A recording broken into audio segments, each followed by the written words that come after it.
Nitondra fanazavana misimisy kokoa mikasika ilay loza nahafatesana manam-boninahitra telo avy amin'ny tafika malagasy sy zandarmaria-pirenena nandritra ny fiofanana filatsana Elinaina teny Arivon'ny Mamy ny Jeneraly Monja Saivelo, ministry ny Foloalinda nandritra ny fionany tamin'ny komandon'ny vodron-tafika Frantsay aty amin'ny faritra atsimon'ny ranomasimbe Indiana Fasoy ny Jeneraly Jean de Monico. Izy io izy ny fananganana voamieram-panadiady iraisana irana amin'ny tafika eo anivon'ny Fasoy entina anatsarana ny fiofanana sy tandremana amin'ny trangan-javatra tahaka ireny amin'ny hoavy. Nomariany fa voara-maso tsara avokoa ny fitaovana sy ny toe-pahasalaman'ireo mpiofana ary ny toetrandro ka nahafahan'ireo mpiofana nanao ilay filatsahana ny Elinaina. Tsikaritra nefa izy fa nisy tsy hodrivotra mahery tapoka nitsoka tamin'ny fotoana intontonan'izy ireo tamin'ny tany izay nitarika ny loza. Anisan'ny asa lehibe indrindra ny fanamboarana indray ny tetezan'ny masianaka ao amin'ny lalàlam-pirenena faharoa ambin'ny folo raha ny fampahafantarana avy amin'ny ministera ny asa vaventy androany alakamisy.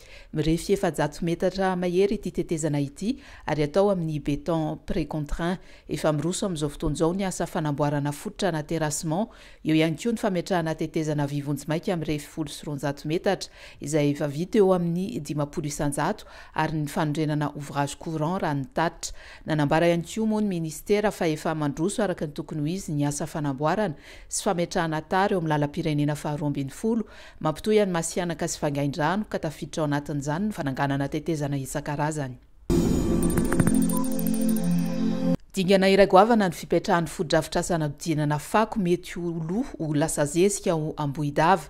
Raha nambarany teo anivon'ny komina Ambonivohitry Antsirabe, manome asa ny sady mikajy ny tontolo iainana izany.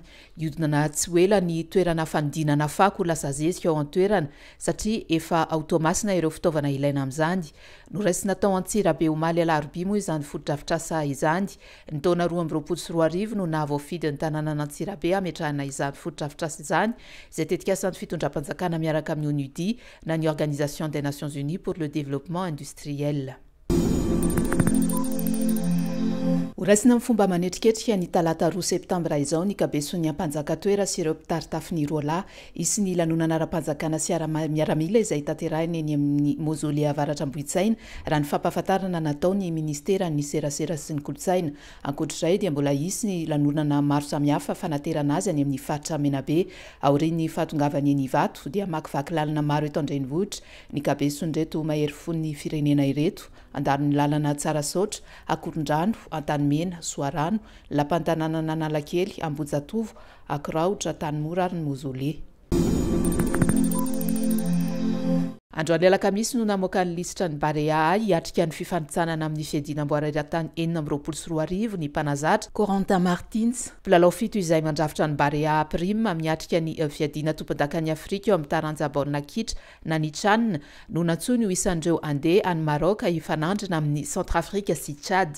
Mpilalao saika nisongadina tamin'ny Tchad avokoa izy ireo dia i Michel Ramandimsou na i Toldo, Mamsora Zafindrakoto, Nicolas Randriamanampiso sy Bono Rabiarvelo izay samba ny vaovao antso andrafitra ny ekipa pirenena A. Tony Randriamanampiso, Rado Rabemanatsoa ary Lalaina Rafanomezatsoa kosa dia efa matetika avo antso. Isan'ireo sambany ihany koa andrafitra ity ekipa pirenena ity i Andy Pelmar, mpilalao ny Clermont Foot, divisionna faharoa any Frantsa.